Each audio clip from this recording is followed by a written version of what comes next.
Baik, bismillahirrahmanirrahim. Alhamdulillah wassalatu wassalamu ala Rasulillah. Wasilu dasan al-ikhwah fi fikil ibadat. Mazilna min kitab Bidayatul Mujtahid wa Nihayatul Muqtasid li fadilati al-Qadhi Ibnu Rushd al-Hafidh rahimahullahu taala wa al-manhaj alladhi istamalna wa al-jadal al-fiqhiyah masail al-mukhtalaf min kitab Bidayatul Mujtahid wa Nihayatul Muqtasid. Mazilna fi kitab at-taharah min babil wudu, hukmu ghusl mirfaqain fil wudu. Apa hukum membasuh kedua siku ketika berwudu? Apakah kedua siku itu ikut dibasuh ataukah sebatas sampai siku? Ya. Kalau ikut berarti dia masuk ke dalam penamaan tangan. Kalau tidak maka berarti sebatas sampai perbatasannya saja. Nah, kita mulai dari tahrir mahalul khilafnya. Ittafaqal ulama ala anna ghusl yadain wal kaffain wa tira'ain min furudil wudu. Titik temu kita dalam masalah ini, para fuqaha mengatakan bahwasanya membasuh kedua tangan, maksudnya ya telapak tangan, wa zira'ain dan kemudian kedua lengan, ya min furudil wudu itu merupakan fardunya wudu. Sampai sini kita sepakat berdasarkan ayat wa aydiyakum ilal marafiq. Akan tetapi yang menjadi mahalul khilaf kita adalah idkhalil marafiq fil wudu. Apakah ya siku itu masuk ke dalam anggota yang wajib dibasuh apa tidak? Wal khilafu ala qaulain. Ada dua pendapat dalam masalah ini. Yang pertama pendapatnya Abu Hanifah, Malik, Syafi'i dan Ahmad.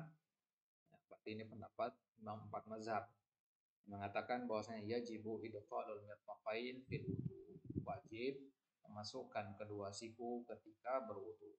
Kemudian pendapat yang kedua, pendapat dari ya sebagian al-Zahiriyah dalam mazhab Zahiri ya dan beberapa mutaakhiri al-Malikiyah, ulama Malikiyah yang datang belakangan, kemudian juga pendapat Ibnu Jarir At-Tabari. Mereka mengatakan la yajibu idkhalul mirfaqain fil wudu, tidak wajib ya membasuh kedua siku ketika berwudu. Apa sababul khilaf? Kalau di sini sababul khilafnya kembali ke ruko. Nah, ya, kalau di pertemuan sebelumnya itu kembali ke tarifnya, ya, ke apa namanya ada, ya, kembali ke masalah ya, penamaan saja. Nah sekarang ini kembali kita ke tempat awal mula terjadinya khilaf di sini adalah disebabkan al-isyraq alladzi fi harfi ila. Ya, al-isyraq di sini maksudnya satu huruf memiliki lebih dari satu makna. Ila itu sendiri, wah, di dalam kitab-kitab para ulama, ila itu memiliki 8 makna. Ya, dia memiliki 8 makna. Nah, al-isyraq di sini menunjukkan dia ada dua makna yang dia itu hampir bertolak belakang. Artinya kedua-duanya bisa dipahami begitu. Dan ini adalah bentuk mukjizatnya Al-Quran. Al-Quran itu dikatakan mukjizat kan artinya tidak bisa ditiru. Ya, Al-Quran itu tidak bisa ditiru. Menunjukkan ketidakmampuan manusia untuk menirunya. Itu yang maksud dari istilah mukjizat itu. Maka di antara bentuk mukjizat Al-Quran adalah dia satu kata atau satu kalimat dan dia memiliki dua makna yang bertolak belakang, tapi dua makna yang berbeda, dua makna yang berbeda, tapi dua makna ini tidak saling menghantam, tidak saling ya menggugurkan. Gitu. Kalau antum bilang A, berarti bukan B kan maksudnya. Tapi dalam Al-Quran dia bilang A sekaligus B dan A dan B-nya tidak bertentangan. Gitu. Nah, ini mukjizatnya Al-Quran. Jadi dia satu kata mengandung dua makna, tapi dua maknanya tidak bertolak belakang. Kalau antum ingin membuat satu kata mengandung dua makna, pasti bertolak belakang. Saya mau ke masjid, berarti maknanya ya saya tidak di rumah. Apa maksudnya? Satu kata bertolak belakang nggak itu? Bertolak belakang, nggak bisa dijama itu. Itu manusia. Tapi kalam Al-Quran disebutkan mukjizat oleh para ulama karena itu tadi satu kata dia bisa mengandung dua makna yang ya berbeda tapi tidak bertolak belakang, tidak membantah satu sama lain. Nah, itulah yang menyebabkan para ulama berselisih pendapat di dalam memahami huruf ila di ayat wa aidiyakum ilal marafiq. Basuhlah tangan kalian ila al marafiq. Nah, ila di sini memiliki makna ya dia bisa bermakna intiha'il ghoyah, bisa bermakna al-ma'iyah. Yang pertama apa maknanya? Intiha'il ghoyah. Intiha'il ghoyah, ya, entah di al-makaniyah atau az-zamaniyah. Misalkan az-zamaniyah, wa atimmus siyama ilal lail. Sempurnakanlah puasa sampai malam. Berarti begitu tenggelam matahari sudah boleh berbuka apa tidak? Boleh. Nah, harus nunggu masuknya waktu malam apa boleh ya awal malam? Awal malam. Paham maksudnya ini? Nah, ini namanya intiha'il ghoyah. Nah, maka menurut pengertian ini ketika antum mengatakan dhahabtu ilal masjid, artinya antum sampai depan pintu masjid, sudah masuk ke dalam penyebutan masjid, sudah dikatakan benar kalimat dhahabtu ilal masjid, padahal antum baru di pintunya saja, benar. Karena ila diantara maknanya adalah intiha'il goyah. Intiha'il goyah itu artinya ujung dari tujuan. Nah, minal masjidil haram ilal masjidil aqsa. Ila di situ intiha'il goyah. Nah, dan di antara makna ila yang lain selain dari yang 8 itu ada makna ila bermakna al-ma'iyah. Al-ma'iyah itu artinya dari kata ma'a, ya, artinya bersama. Ya. Misalkan di surat Ali Imran Allah katakan falamma ahassa Isa minhumul kufra qala man ansari ilallah. Nabi Isa mengatakan kepada orang-orang yang ada kala itu, man ansori ilallah. Ansori artinya penolongku. Siapa yang mau membelaku? Ilallah. Apa ilallah itu mana? Bersama Allah. Ma Allah. Nah, siapa yang mau menjadi penolongku bersama Allah? Allah memang sudah jadi penolongku. Siapa yang mau ikut sekarang? Gitu. Nah, itu makna apa maksudnya? Ya. Nah, jadi ila di sini bisa nggak kita artikan dengan intiha'il goyah di ayat man ansori ilallah?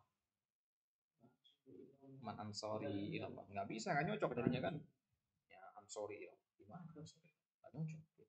Nah, kecuali kalau kata kerja ya, idhab ilallah mungkin ya kata kerja. Tapi ini ansori ini kan bukan kata kerja, kata benda deh. Nah, dari sini berarti di antara makna huruf jar ila itu adalah al-ma'iyah. Baik. Nah, sekarang di ayat wa aidiakum ilal marafiq intiha'il goyah atau al-ma'iyah. Nah, itu situ letak khilafnya. Paham ini? Nah, jadi kalau antum katakan basuhlah tangan beserta siku, berarti intihal goyah atau ma'iyah? Ma'iyah. Nah, kalau anak antum katakan wa aidiakum ilal marafiq artinya basuhlah sampai sebelum siku. Ya, berarti ini intihal goyah. Paham ini maksudnya? Nah, sekarang bisa nggak kita pahami dua-duanya? Ila ini. Kalau ila dia, kalau ila dia nggak mesti sampai habis, bisa juga, bahkan nggak bisa nggak sepenuhnya kedua lainnya. Kan juga ada dari awal. Nah, kita belum sepakati letak siku itu yang mana. Siku itu ibarat tentang tulang yang menonjol, samping, ya, samping ini, kiri kanan. Ya, tulang yang menonjol ini siku. Ya. Kalian ada dua tulang ini kan, tulang. Nah, ya, jadi ayat ini wa aidiyakum ilal marafiq ini bisa dimaknai keduanya. Bisa dimaknai keduanya. Ya, karena kan benar kedua maknanya. Ya. Ketika antum mengatakan wa aidiyakum ilal marafiq artinya beserta siku, benar. Antum katakan wa aidiyakum ilal marafiq maknanya nggak usah masuk siku, benar. Artinya sebatas ini doang. Nah, siku itu kan sampai sini. Dikatakan masuk ke siku itu sampai sini. Maksudnya sama seperti di contoh kita itu bahas nahu itu akal tuh sama kata hatta roksiha, di kepalanya nggak ikut makan, sampai batas kepala doang gitu. Nah, jadi ini sebab khilafnya. Jadi lughah di sini ya makna huruf jar dan memang bisa dua-duanya gitu. Nah, itu penyebab yang pertama. Penyebab yang kedua adalah al-ishtirak fi ismiliyat fi kalamil arab fi qouli ta'ala wa aydiyakum ilal marafiq. Penyebab yang kedua adalah ishtirak dalam masalah penyebutan kata tangan dalam bahasa Arab itu yang mana maksudnya? Ya, wa aydiyakum ilal marafiq. Nah, berarti di sini apakah marafiq itu bagian dari tangan atau bagian terpisah gitu maksudnya. Nanti ya. Dan dalam bahasa Arab bisa kedua-duanya. Ya, jadi gue ini ikhwan. Jadi yang dimaksud dengan tangan dalam bahasa Arab itu mulai dari ujung jari tengah ini ya sampai bahu antum, bahu yang menonjol ini. Nah, ini namanya tangan. Nah, baru kemudian diperinci. Ini nama jari jemari, ini telapak tangan, ini lengan, ya. Kemudian ini otot, abdot dan seterusnya. Apa maksudnya? Nah, berarti kalau kita katakan wa aidiyakum ilal marafiq dibatasi jadinya. Kalau dikatakan seandainya basuhlah tangan kalian, berarti sampai ke tiang. Apa maksudnya? Tapi di sini dikasih batasan, di diskon sampai marofi gitu dia. Dan dalam bahasa Arab, ya, tangan itu sedemikian panjangnya, luas. Sama seperti istilah kaki. Kaki itu sampai paha juga masuk. Ya, pangkal paha itu sudah dikatakan kaki juga. Cuma diperinci bagian per bagian. Nah, gitu. Nah, jadi dalam bahasa Arab kata tangan itu bisa ya mencakup ya kedua siku juga. Itu dia. Baik.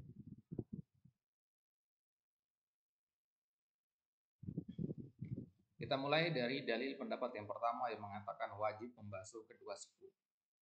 Dalil yang pertama adalah qauluhu ta'ala wa aydiyakum minal marafiq ila bimakna ma'a. Berarti di sini mereka mengartikan ma'a dengan al-ma'i al-ma'iyah.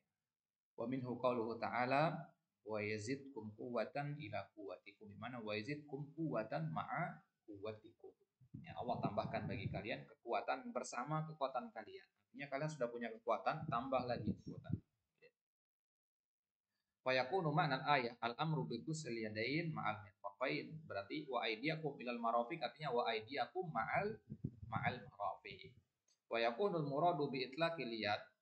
Nah, dalam bahasa Arab yang dimaksud dengan tangan itu adalah atraful asabi' ilal adud. Ya, ujung-ujung jari sampai ya otot. Fayak tadi dalika tahdidul ghusl ila fayak tadi dalika tahdida al ghusli ilal mirfaqain. Maka ya konsekuensinya adalah ya tahdid al ghusl ilal mirfaqain. Penentuan membasuh itu sampai kedua siku. Idkhalu ghuslihi wa ikhraju ma fawqahu. Ya, idkhalu ghuslihi artinya ya dia masuk dalam basuhan itu wa ikhraju ma fawqahu dan mengeluarkan yang di atasnya. Artinya di atas siku ini sudah enggak masuk. Apa maksudnya? Ini dalil pendapat yang pertama. Ya, dalil mereka ini pakai apa di sini? Pakai lughah ya. Nah, dan pakai juga istilah huruf di situ ya. Huruf orang Arab ya itu artinya apa? Dalil mereka yang kedua an Abi Hurairah radhiyallahu anhu annahu ghasala yadahu yumna hatta asyra'a fil adud thumma yusra kadalik. Thumma qala hakadha ra'aitu Rasulullah sallallahu alaihi wasallam yatawadda rawahu Muslim. Hada yadullu ala anna al-yada tashmulu mirfaqain. Abu Hurairah pernah mencontohkan wudunya Nabi. Beliau membasuh tangannya sebelah kanan hatta asyra'a fil adud. Ya, sampai ke hampir sampai ke bahu, hampir sampai ke tiang. Ya, Abu Hurairah mencontohkan nih basuh sampai sini banget. Kemudian tangan kiri juga begitu. Kemudian habis itu Abu Hurairah bilang, beginilah saya melihat Rasulullah berwudu. Apa maksudnya? Berarti Nabi ketika berwudu memasukkan membasuh ya siku apa tidak? Membasuh, kalau sampai ke tiang kan pasti lewat siku juga. Kan? Ada ya dulu ada anak lihat tas belum berfaham. Oh, berarti Nabi memahami yad di dalam ayat itu adalah termasuk mirfaqain. Paham ini? Nah, berarti ini namanya mafhumul lughah ya. Ini namanya al-istidlal bi mafhumil lughah. Baik. Itu dalil pendapat yang pertama. Menurut antum gimana pendapat yang pertama? Kuat enggak istidlal? Kuat ya, karena ini mafhum lughah di sini. Dan apalagi didukung dengan adanya asar ya. Nah, Anda perlu ingatkan ya, antum kalau ada simbol titik hitam itu ya. Ada titik hitam itu artinya dalil yang diambil itu dari Al-Quran, dari hadis, atau mafhum dari Al-Quran dan hadis. Apa maksudnya? Nah, dalil yang pertama itu sumbernya dari mana? Al-Quran. Kemudian dimasukkan penafsiran lughahnya kan. Dalil yang kedua diambil dari hadis. Nah, makanya pakai titik hitam ya. Kalau pakai ya apa bahasa kita? Asterik. Apa bahasa? Bintang ya, bintang ya. Kalau antum ketik di HP kan bintang 1, 2, 3 pagar. Nah, bintang yang itu tuh. Ya, apa bahasa asterik? Nah, bintang yang seperti kalau pakai bintang itu berarti dari kias. Ya. Dan urutan dalam pendalilannya, berarti dalil pertama itu Al-Quran dulu, baru sunnah kalau ada. Kalau nggak ada batu ya bintang. Belum ketemu kita yang bentuk seperti itu. Nah, kalau sekarang masih bintang, ya, belum ketemu kita yang titik. Nanti di masalah-masalah yang jihad, ya, foto itu banyak yang yes. Baik. Kemudian dalil pendapat yang kedua yang mengatakan tidak membasuh kedua siku ketika berwudu adalah qauluhu ta'ala wa aydiyakum ilal marafiq ila ta'ti li nihayatil had wal goya. Nah, ini dia. Kalau mereka memahaminya ila di sini untuk nihayatil goya atau intihai al goya. Nah, wa minhu qauluhu ta'ala tsumma atimmus siyama ilal lail. Mereka berdalil dengan ayat ini tsumma atimmus siyama ilal lail karena ila di sini maknanya apa? Intihail goya. Ya. Ila di situ maknanya intihail goya. Oh berarti di ayat wa aidiyakum ilal marafiq juga intihail goya dong. Begitu Pak. Paham maksudnya? Nah, untuk menjawabnya jawaban pendapat yang kedua ini kita bilang aja lantas ayat wa yazid quwwatan ila quwwatikum artinya apa? Paham maksudnya nih? Nah, ayat wa yazid quwwatan ila quwwatikum gimana? Masa ila di situ juga diartikan dengan intihail goya? Wa yazidkum quwwatan ya. Kan nggak bisa. Maksudnya? Nah, itu dia. Jadi ini kan pendapatnya siapa yang memegang? Al-Zahiriyah kan? Memang Al-Zahiriyah itu selalu melihat yang zahirnya dan ila itu memang makna yang pertamanya adalah intihal goya. Atau buka kitab lughah, makna pertama dari 8 makna ila itu intihal goya. Zamaniyah dan makaniyahnya. Fayakunu al-mirfaq haddan yantahi ilahil ghusl. Maka siku-siku itu siku adalah batas berakhirnya basuhan. Wa yakunul muradu bi itlaqil yad al-kaf. Dan yang maksud dengan tangan pada ayat itu adalah al-kaf. Nah, ini jauh lagi nih. Al-kaf artinya telapak tangan. Baik tadi dalika imtidadul ghusl ilal mirfaq wa adu ya dukhulihi fil wa addu dukhulahu fil ghusl. Nah, ini dia. Kalau tadi kita pahami begini, Pak. Perhatikan. Dari pendapat yang pertama bilang kalau secara lugah tangan itu sampai bahu, sampai ketiak. Nah, kemudian ketika ayat mengatakan ya ilal marafiq artinya nurun, dikasih diskonan kan? Ya, menurun ke bawah. Sampai sini aja, nggak usah sampai ke tiang. Memang dalam lugah ketiak tangan itu sampai ke tiang, tapi ya di sini Allah minta kita sampai siku saja. Nah, jadi menurun kan? Nah, kalau menurut pendapat yang kedua sebaliknya. Menurut pendapat yang kedua, tangan itu ini tangan. Ya. Jadi ini nggak dinamakan tangan bagi mereka. Lengan itu bukan bagian dari tangan. Nah, menurut mereka tangan itu adalah al-kaf. Al-kaf itu yang kita gunakan untuk menggenggam ya, telapak tangan. Nah, bagi mereka ini telapak tangan. Di ayat dikatakan ilal marafiq sampai ke siku. Artinya dari sini sampai ke sini. Artinya maksudnya? Nah, maka kalau mereka memahami ila sebagai intihail goyah, pas nggak di situ? Pas dong. Kalau mereka bilang kan dari sini sampai sini, dari rumah sampai masjid. Nanti maksudnya, nah, sampai. Tapi kalau antum bilang tangan sampai sini, ke sini kan nggak bisa, kan balik lagi jadinya. Paham maksudnya? Berarti di sini sebenarnya akar permasalahannya di penamaan apa yang dimaksud dengan tangan kan? Akarnya di situ sebenarnya, bukan pada huruf jar ilah kan? Kalau antum bilang huruf jar ilah, ya memang itu letak hilafnya. Tapi sebelum mereka memilih makna intihail goyah, lebih dahulu mereka keliru dalam memahami iyat itu al-kaf. Paham? Baik. Kemudian yang rajih berarti pendapat yang al-qaulul awal. Yajib ghusl mirfaqain ma'al yadain li'anna hadits Abi Hurairah karena di situ jelas sekali hadis Abi Hurairah di situ enggak perlulah kita bahas intihal goyah atau ma'iyah tapi jelas hadis Abu Hurairah.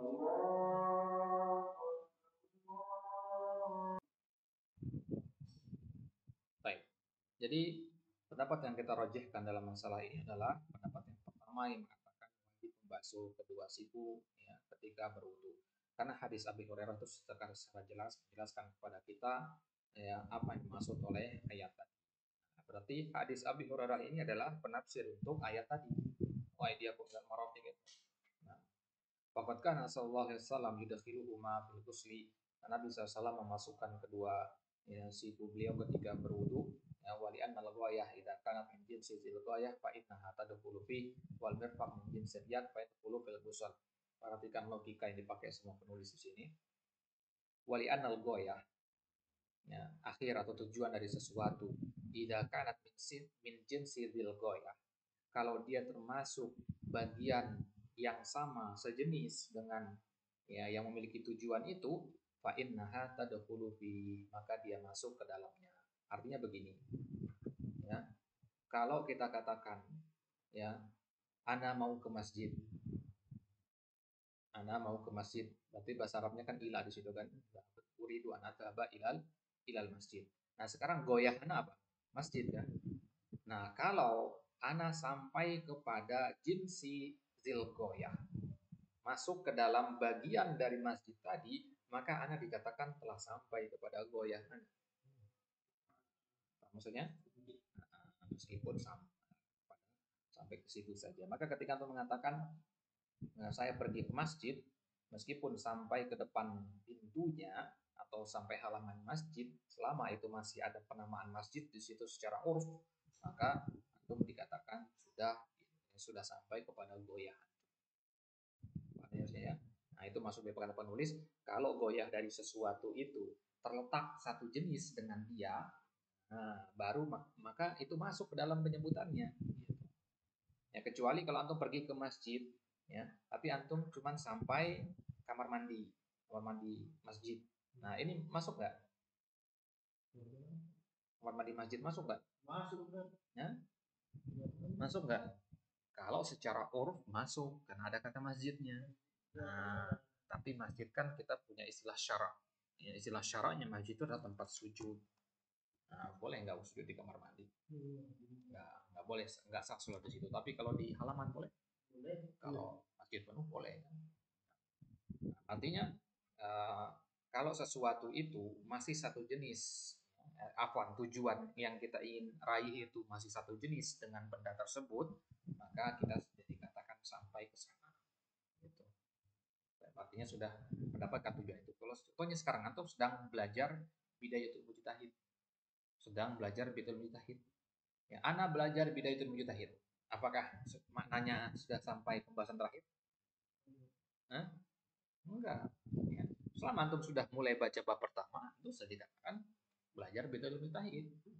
Sekarang ini antum dikatakan belajar bidayatul mujtahid meskipun tidak sampai. Nah, samartul khilafnya, konsekuensi khilafnya adalah la yasihhu wudu'u man tawaddu'a wa lam yaksil al-mirfaqain. Menurut pendapat yang pertama berarti enggak sah wudu antum kalau enggak sampai kepada dua siku. Nah, dari sini antum lihat ikhwah, kalau ada orang mengatakan bahasa itu enggak penting, yang penting akidah. Ini dia contoh bukti nyatanya. Apa maksudnya? Nah, gimana? Wudu antum enggak sah wudu antum, enggak sah salat antum, fitnah. Ya. Ya, jadi siapa yang bisa mengatakan lugu itu nggak penting buat memahami Al-Quran? Nah, ini dia. Samatul khilafnya itu hanya karena lugu, sah wudunya. Sah apa tidak wudu, kita kembali kepada lugunya. Maka pembahasan ini akan sangat bagus kalau kita gandeng dengan tarik fikih nanti, pembahasan tentang mazhab atau mazhub. Nanti kita akan bahas di situ. Orang itu ada dua jenis, mujtahid dan muqallid. Nah, bagi orang yang mujtahid itu bagaimana hukumnya? Apakah setelah kita tahu begini boleh kita amalkan pendapat yang kedua? Nggak boleh. Antum sudah tahu yang rojih kan? Maka sekarang antum sudah berkewajiban mengamalkan pendapat yang pertama. Sebelum hari ini, sebelum kita membahas masalah ini, antum nggak tahu yang rojih yang mana, maka ya ma'fu, ya boleh antum nggak memasukkan siku, tapi setelah hari ini antum berwudu harus memasukkan siku karena sekarang antum sudah tegak hujah, sudah tahu bahwasanya itulah yang rojih. Nah, maka ilmu fikih adalah ilmu yang paling aplikatif, yang begitu detik itu untuk pelajari, begitu detik itu juga untuk langsung praktek. Baik, marajil masalahnya antum bisa lihat di kitab Al-Hidayah, Al-Hidayah, Al-Sana'i, Al-Hidayah ya. Kemudian pada Al-Sana'i, Al-Maunah, Jawad Al-Thamin dan seterusnya. Ini kitab-kitab induknya ya, untuk membahas masalah yang lebih mendalam. Tambahan di situ antum bisa buka juga kitab-kitab lugah tentang makna ilah tadi, serta juga bisa antum buka mu'jam seperti mu'jam al-Qaisi, lugah tentang definisi tangan dan yang lain. Nah, Allah taala a'la wa alam. Insyaallah taala di kesempatan selanjutnya kita akan masuk ke kasus yang ke-8 yaitu al-qadr al-mujzi min masir ra'si bil wudu. Ini permasalahan yang sering sekali kita temukan terutama di Indonesia dalam mazhab Syafi'i. Mana batasan kita mengusap kepala ketika berwudu? Apa cukup jengger depan doang? Atau sampai depan atau samping saja atau harus basah sampai kulit kepala? Nah, itu insya Allah akan kita bahas di pertemuan selanjutnya. Masih juga ini berkaitan dengan huruf jar. Wamsahu biru'usikum. Ba di situ maknanya apa? Insya Allah taala kita akan beri kesempatan selanjutnya itu. Wassalamualaikum warahmatullahi wabarakatuh.